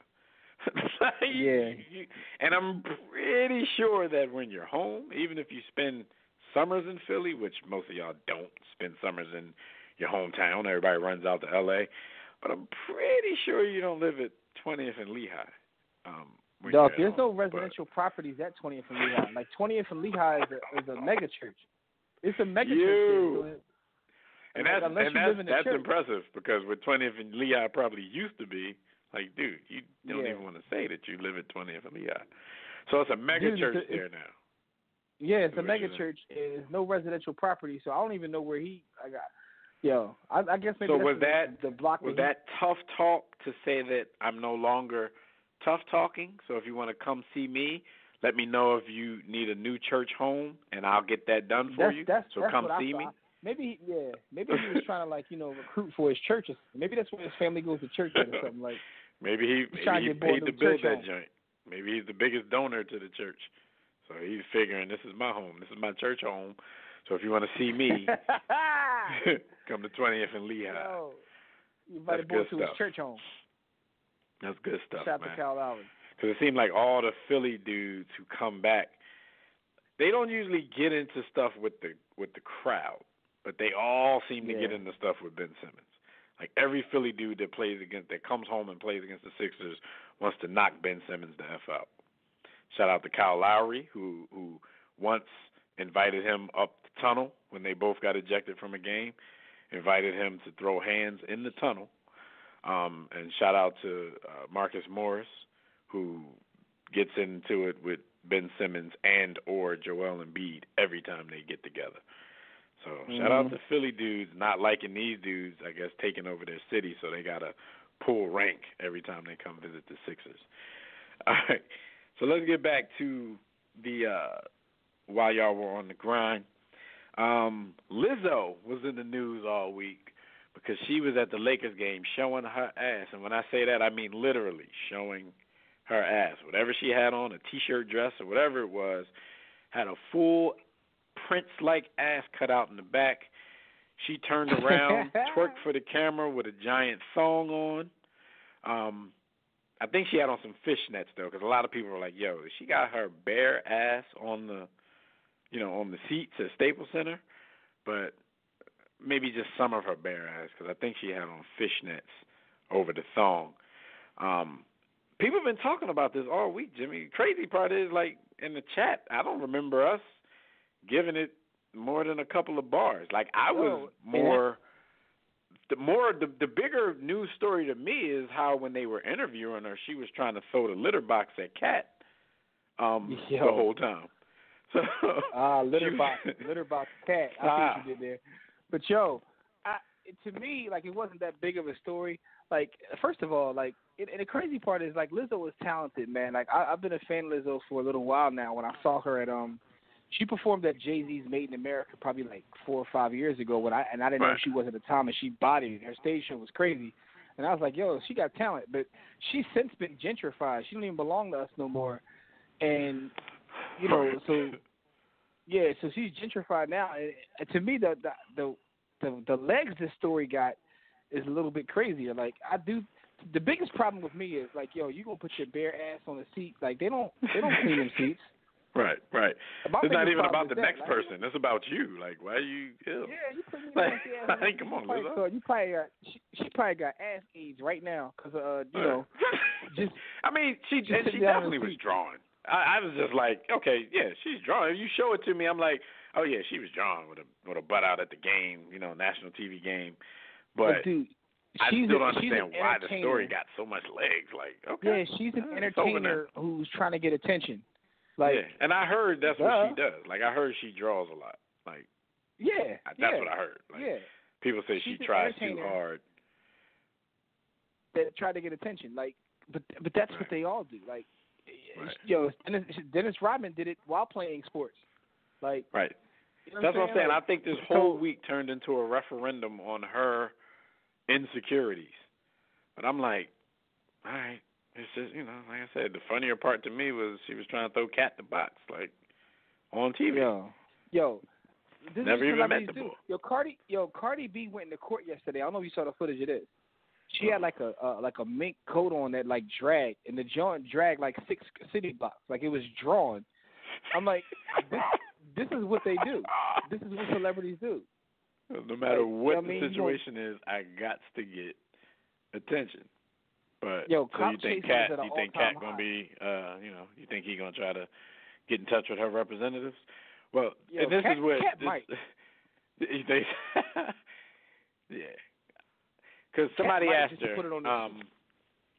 They saw her in the crowd and they went up to her and was talking to her, and she said, "Let me tell you something. Both teams look great, but I'm personally cheering for number 32. That's my baby." And then the interviewer asked her if she knew him, and she laughed and said nope. So she probably know him now. So, yeah. She probably went to the telly afterwards. Showed her what what that thong was about. I hope Cat made her wash up though after she's sitting on them Staples Center seat. Wash her ass first. Cat nasty. Other than that, I don't even know if he did anything with Cat nasty. Yeah, other than that, man, like, yeah, it's like, it wasn't that big of a deal to me. Yeah. Well, in other news, Russia has been banned from global competition for the next 4 years. So Russia can't enter the 2020 Olympics, the 2022 Soccer World Cup, or the remember in the 2018 Olympics, they kind of had this same thing with the doping, and they couldn't be represented by their flag. But Russian athletes, I think like 168 of them were still there, but they competed under a different flag, like under a neutral flag. And that's kind of the same thing here. So the country and the flag is banned from these events. But if you're a Russian athlete and you've been proven to not be a part of the doping scandal, then they're going to allow you to compete. So it's a weird situation. So they're punishing the country, not necessarily the athletes if you weren't a dope. Crazy part is, right? Like, you know, our media and everything has, like, you know, sold us a bill of goods so much that, like, I was like, yeah, I thought they all on dope. Like, back in the 80s, they've been doping since Drago. All the pop culture, and again, this is when, you know, they were our number one enemy. They always made them out to be cheaters. Whether it was, like, you know, Nikolai Volkov, who probably wasn't even Russian. I got to check and see what he's even Russian. I'm about to say anything in the WWF.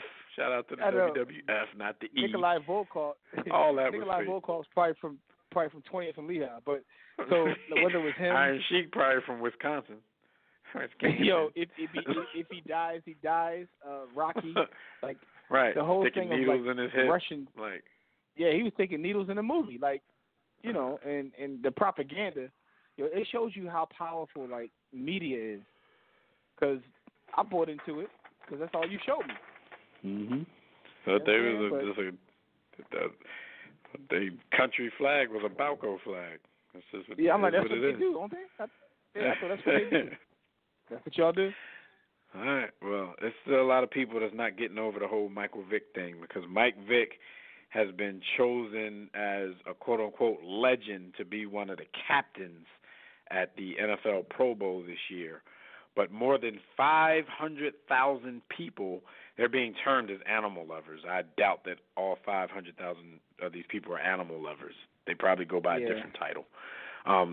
They signed a petition asking the NFL to remove Mike Vick from the Pro Bowl. The NFL so far is standing pat, and Mike Vick is still supposed to be a part of the festivities. What's your thoughts on this, man? Like, people not being able to get over stuff, because they damn sure ain't having no petition about people killing, you know, police killing people in the streets. Like, they're good with that. But this dude fought some dogs and killed some dogs a long time ago, has become an advocate for dogs after his punishment, and, you know, this is what he's still There's so many. The Mike Vick story is so interesting because there's a thing of, like, culture. You know, there's a thing of culture. There's a thing of race. There's a thing of criminal justice. Because, I mean, if we keep it in the being, right? And I'm not saying it's okay, because I'm an animal lover, and I think it's disgusting to fight dogs. But I also come from the inner city where that was a thing. Like, dog fights existed. That was a thing. You go down to certain parts. You know, and on the other side of Lehigh Avenue, not what Cal Lowry, on the other side. Yeah, they fight chickens down there. You go down like, you know, further down other side of Lehigh, they had chicken fights. Like, this is what happens. Meat our land. Not saying it's right, but it's also a thing where he I'm pretty sure he grew up with that as part of his culture. He paid dearly for it. We're talking about 18 months in the bank. He had to file bankruptcy. Like, he paid the price for it. Lost that $100 million contract he had. So this story is crazy because I really feel like we don't. If the thing is supposed to be to rehabilitate people, why don't we allow that to happen? Like, it's granted you can say, well, I don't believe he's rehabilitated. Like, but who are you to say that? Because I was literally, when I was trying to figure out what was going on with my volume, I was on my timeline, and I see somebody on there like he shouldn't be forgiven because he didn't fully apologize. He still doesn't care. He still doesn't see what's wrong with what he did. How do you know that? Right. But how do you even decipher that? Because he's been an advocate for dogs. Like he's really I don't get it. Like, he's damn near on y'all side now as far as being an activist. So how they want us to believe in the system. Like, when we cry about how bad the system is, you got to trust the system. Now, he's went through the system. He's went through the punishment that you've given him, and that's still not good enough. Yeah. Right? It's just not good enough. Huh. It's disgusting. You know man. how it is. And it I'm definitely not even is. the biggest, I keep it a stack. I'm not the biggest Mike Vick fan, but this is crazy. But I'm judging as a player. But everything, they just gonna drag this on forever. Like, Mike Vick gonna be on his deathbed. People gonna be out. But the hospital they didn't fight this. They didn't fight this much for Adrian Peterson. He was beating his son. Right, actual human boy.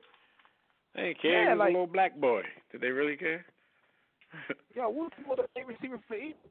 Nobody caught a body. Like, they wouldn't care about all the domestic violence in the league if it was a lot of black chicks getting beat up. So you know how that go. Yeah, man. Either way, I mean, like you said, I'm not like I've never defended Vic on this whole thing, but at some point, come on, you kind of gotta let it go. Kind of gotta let it go. Like Neil said prison stopped being about TKO. rehabilitation a long time ago. That's true. Nah, I agree with that. But what I'm saying, and that's my point. My point is, I agree with that completely. But when you argue about that system, they want to tell you that you have to trust the system and believe in it. All right, so now we do, and it's still a problem. Then it's not enough. All right, but either let it go. That's what happened this week while y'all were on the grind. All right, and real quick, this date in sports history, December 12th, 1968, Arthur Ashe became the first African-American man ranked number 1 in the U.S. in tennis. So shout out to the late, great Arthur Ashe for what he accomplished this date in sports history.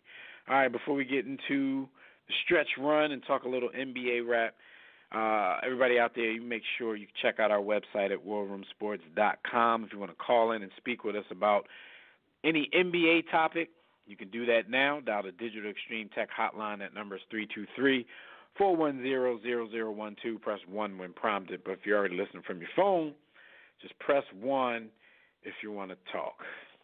What's going on in the association, Blueprint? Yes, sir. It is time to talk about this thing of ours. For those who may be listening for the first time, where you've been on this time. But no, shout out to you anyway. But this thing of ours is the National Basketball Association. And as usual, when we talk about hoops, that's brought to you by Digital Extreme Technologies. Do you or your business need a custom website? Listen, I said a custom website, not a template that you get from Wix or, if you into that kind of thing, not your OnlyFans page. We're talking about a custom website. Here's what you do. Go to digitalextremetech.com or call 267-205-4203, and you say, yo, I heard you at War Room, and you get the discount right there. Take care of you. digitalextremetech.com. But it's time to talk about this thing of ours.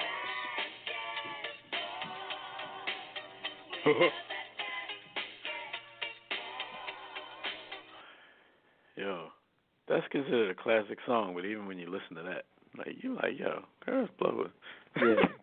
Basketball Curtis was my favorite sport. I like the way they dribble up and down the court. And it's crazy, right? Because came a long way. Yeah, that was absolute garbitos. But listen, though, we're going to start with talking about the players of the week. So in the Eastern Conference, we got Jimmy Buckets, a.k.a. Jimmy Butler. And in the Western Conference, we got AD, the unibrow Anthony Davis. Shout out to Jimmy Butler, man, who's been one of the better players in the Eastern Conference. And that game they had the other day against the Hawks was hilarious. Did you see what your man Trae Young did in that game? Before you give us a second, you see what Trae Young did in that game, cuz? Yeah, Trae Young has the ultimate green light.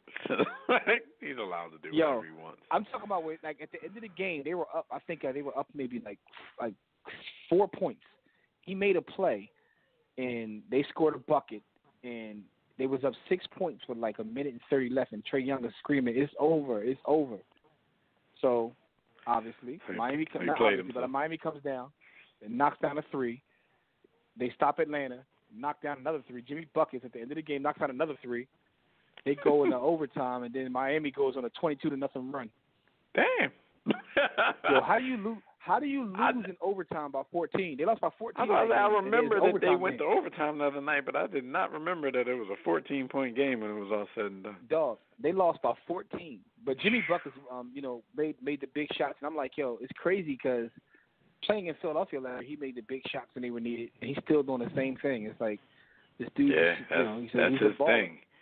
He's carved out a little reputation for himself as being a clutch performer. And shout out to him. Last week, he led the Miami Heat, the surprising Heat so far, to a 3-1 record. He averaged 27.5 points, 9 rebounds, 8.5 assists, and 1.3 steals. While on the other side of the docket out west, Anthony Davis led the Lakers to a 4-0 week. They still have the best record in the league. He averaged 35 points, 8 rebounds, 2.5 assists, and 2 blocks per contest. So, this season, like we talked about earlier in the show, Jimmy, these players are just still out here putting up these video game numbers. And it's entertaining to see these individual performances, but I don't know if you noticed, it's been a lot of blowouts this season so far. You sit and try to watch a good game, and somebody always getting smacked every night. But there's always a good individual performance somewhere in there to give you a consolation prize. So shout out to the Eastern and Western Conference Players of the Week, Jimmy Butler, and the Brow, Anthony Davis. Yo, the Brow, man, it's funny because when the season started, AD started off slow, although they were winning. And it's like, I damn near forgot how good he is. You know what I'm saying? Like, I forgot that, why it was a big deal for him to get there. He's starting to, find his rhythm and get into his role. And it's like, oh, yeah. He really is that dude. But anyway, man, salute to them brothers. Let's talk about the Knicks, though, because the Knicks are back. They're back now because they fired their head coach. There's a whole crazy story about how he got fired, which I don't even believe because breaking news, not that important, but Al Horford will not play tonight due to knee soreness and his first trip back to Boston. How you gonna go back for the first time? You scared of them boos? He's scared of them. He must have saw how the Patriots fans were acting the other day and was like, I don't stand a chance. I am not playing tonight. Because didn't Barry do the same thing? Right. So, these fans got these dudes shook. But in bigger news, me being a 76ers fan, I'm like, come on, man. First, this is our arch rival. This is one of the top teams in the Eastern Conference that we're going to be battling with for position all season. You can't be out here looking like you still playing for them. Like, you can't look like you throwing games out here. He ops. Man, come on, man. Yo, I think that I don't like how this looks. It's funny because I'm low-key joking, but I'm not joking. Like, it's gotten to the point where professional athletes are really trolls. Like, I think it's something to this. Like, him and Kyrie probably talk like, yo, we're going to sit out these games. Because, everybody sits out these days. It's something to this, man. It's something to this. Yeah, you can't manage your load against the team that you left. You got to go in there and take that. Jimmy Butler came to Philly and took his medicine. Got booed every time he touched the ball. This is going to be worse because he left Boston for one of their top 2 rivals of all time in the Sixers. And they had just, everybody's hyping that rivalry back up for these recent years. Yeah, but you got to go in there and take that. The tipping point on load management, or what I saw the other day, knee maintenance. The tipping point is going to be on Christmas when Kawhi sits out Christmas. What are they going to say though? They go. What they gonna he gonna say? He gonna be straight face too.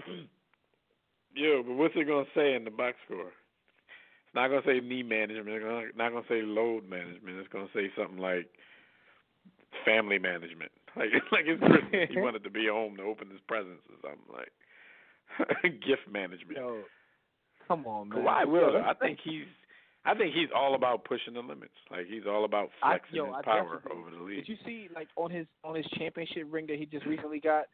He got like a middle finger put on there or something. Yeah, which was a shot to Popovich and the Spurs.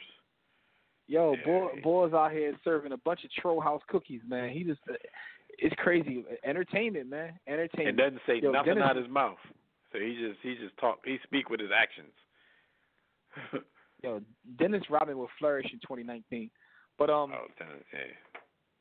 top star in the league. Yeah, with all the antics. Think about it. Think about how big of a star he's become to the point where he is a household name that, like, my mother and aunts know who he is. And he, for the most part, was a rebounder. Right.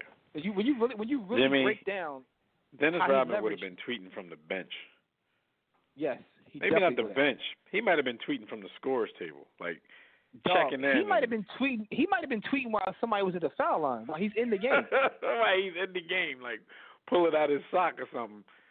Dennis Rodman would have. Yeah, he would definitely. That's what I'm saying. Like I don't know if anybody's ever leveraged like their career that way. The boy was a rebounder. Like he was literally a rebounder, and somehow made himself a household name to the point where he was meeting with world leaders. Like yo. Marrying himself. But anyway.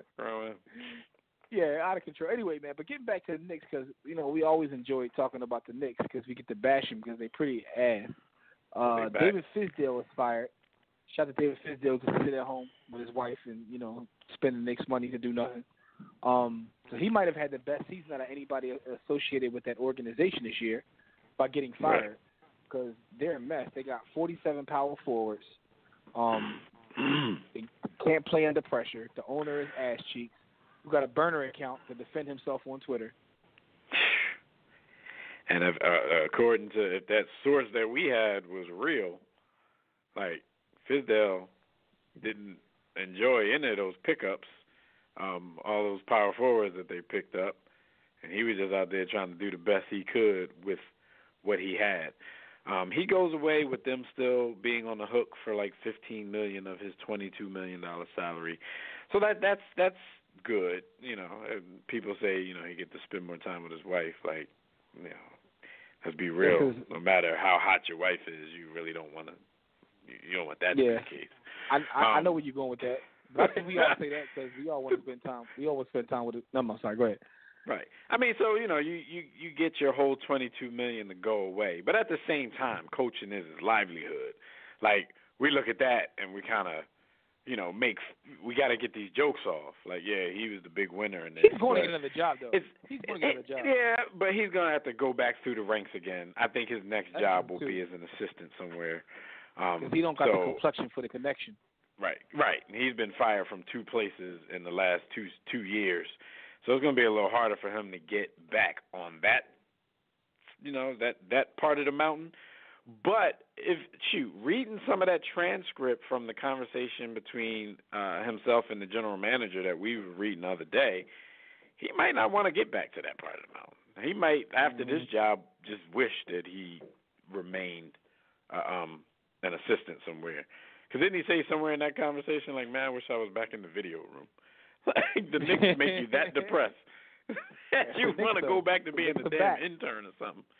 The Knicks are back. Did you see the whole thing about the owner having the burner Twitter account? Yeah. Yo, how you?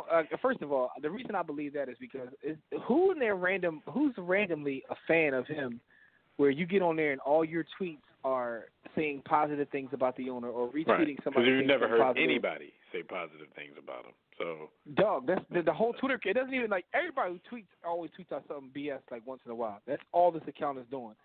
So it's definitely him or somebody he hired. But their whole organization is a mess. The whole league that's is culture like, now. You know, like people look appalled when other people get caught, but half of these people that look like that most likely have a burner account of their own to kind of defend themselves from time to time. Yo, that's crazy. The whole league is getting 3-point shooters and a bunch of athletic guys. And the Knicks said, yo, we're going to go a whole different direction. We're going to get a bunch of power forwards. Like, man, the Knicks said we're going to get whoever is going to sign with us. Every time there's a big free agent out there and they have cap space, they hype it up like they have a chance at getting these people, and the Knicks are truly, truly going to be back. And then they always end up with, something less impressive. I mean, that happened before, and they ended up with, instead of LeBron, they ended up with Amari Stoudemire. Amari Stoudemire, he's never a bum by any means, but no, he had already had the knee problems by then, so you weren't landing as big a fish as you thought you were. And even with Amari Stoudemire, even if he's healthy enough to be himself, it was going to fizzle out, and that's exactly what happened. Because when he started with the Knicks, he was hooping. Yeah, because, Amari always stood tall, and he's talented, so I'll give him that. How? Bars. You know what I'm saying? But, the Knicks are a mess, man. The Knicks are a mess. Do you think there's any truth to that? I've heard some pundits say that people don't want to play for the owner. Because I've always thought about that. Like, some of these players don't care who owns the team. They want to get a check. But do you think there's anything to that, where players just generally don't want to play for this ball? I think it holds some big weight. And it also, I think it holds weight, because when they have it, you're going to get a bag from the Knicks. But who wants to go through what they have to go through with the media? That's true, too. Who has to go through the losing because of the incompetence of the owner? And even if you're good enough to turn some of that around, it's just no longer worth what they think it is. And like I said, that's why every time we come to this point, the Knicks hype their fans up and they just swear that they're getting somebody, and then they always walk away pretty much empty-handed. I mean, they got people. They got people just because they had to sign somebody. But that video that I was talking about earlier, he pointed something out in there that I never really thought about until he said it. And we always talk on our show about how basketball is the sport where one player can make the biggest difference on a team. What he said was, look at the Dallas team. If you take Luka off that team is completely ass cheeks. And I say that to say that it doesn't take a whole lot to turn a franchise around if you get the right person. But they don't seem to draft well. They don't they're just completely out of whack. Yeah, and it's a shame. I mean, it's one of those things. At this point, they're kind of like the Washington professional football team of the NBA, because a lot of people think that their fortunes will turn in the same scenario, meaning their fortunes will turn when the owner finally gets rid of the team. People say that about Washington, and people say that about the New York Knicks. So if you've got one of these cash cows, especially one of these cornerstone franchises, they ain't never selling. So right. That's what I'm saying. Money, hand over fist. They're getting way too much money in New York, and they're still getting a lot of money in Washington. So, and being a rival fan of both of these teams, I hope they keep their teams forever. We don't have that much time left, but there's a couple things I want. Real quick though, we joked about it earlier about the commissioner talking about a mid-season tournament in the NBA. Is this a joke to you as well? It is. The funny thing is, on our social media platforms, you kind of take the temperature and the pulse of fans out there, and a lot of fans seem to think that it's a good idea. I don't know why. A lot of superstar players have already scoffed at it, laughed it off. A lot of NBA teams, they're either owners or GMs or somebody came out and said something about it. Mark Cuban tweeted a couple of weeks ago. He said, in my humble opinion, key reason I'm not for a 78-game schedule and a very competitive OTT environment, our potential customers' greatest challenges are customer acquisition and retention. Longer season / year-round NBA programming equals more sign-ups, less reason to churn, more value.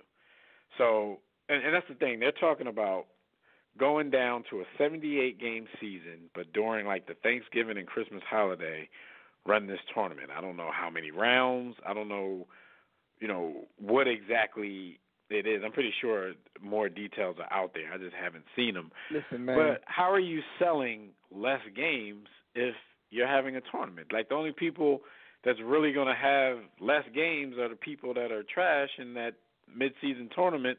They lose in the first round.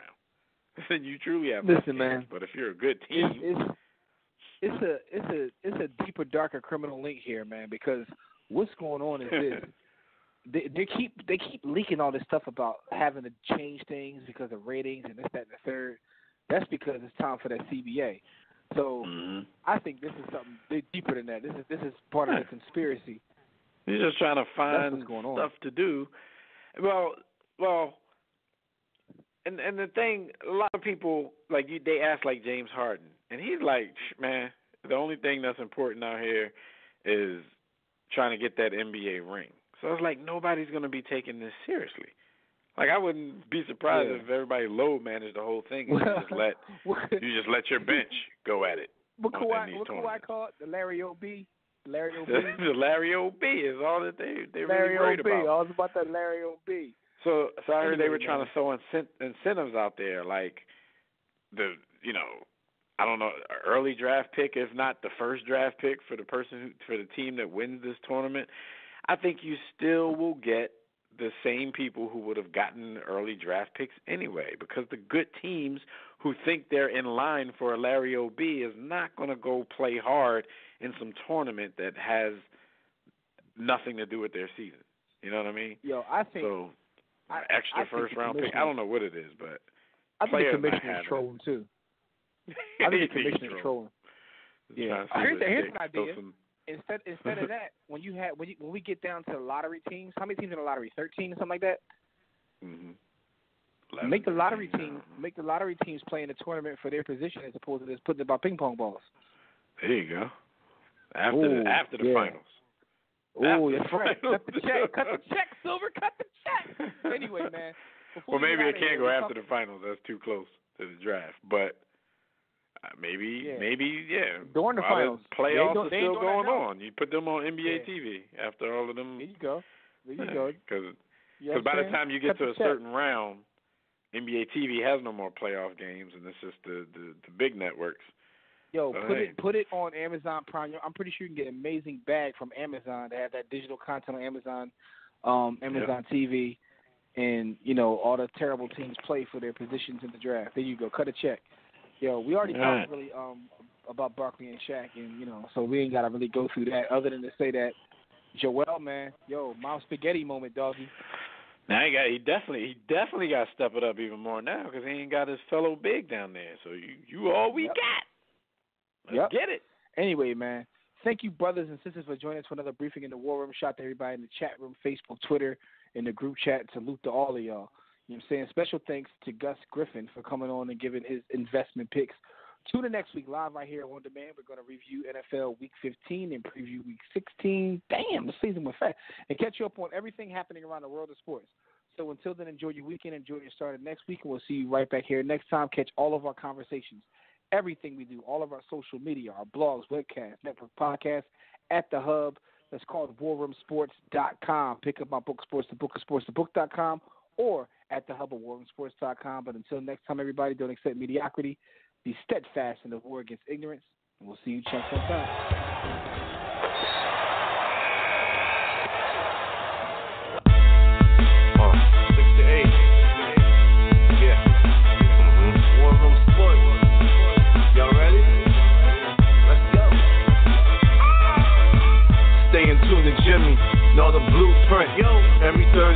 6 to 8 they do this. Shout out to Dev, PJ, B. Austin, Bay on replay. WarRoomSports.com. Get that mobile app. If not, dial 323-140012. They be going and you sensitive, then oh well. Physical podcast, let's talk sports. Showtime like magic in the block push. Listen live, push one to join in. Rip your team or listen for your enjoyment. Hip hop dollars, pit stop and knowledge. Should be in sports credits, I ain't talking college. 5 guys, no beef though. Corporate secret, but the streets know. Belafonte, I got a G flow. KC, royalty.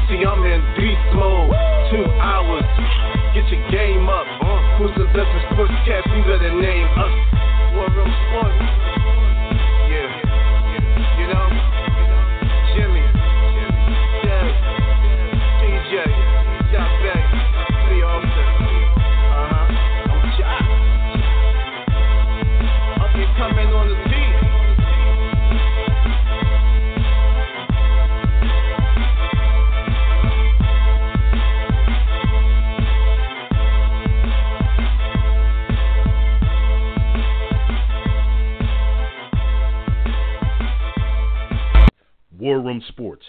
www.warroomsports.com. What? Ain't no more to it.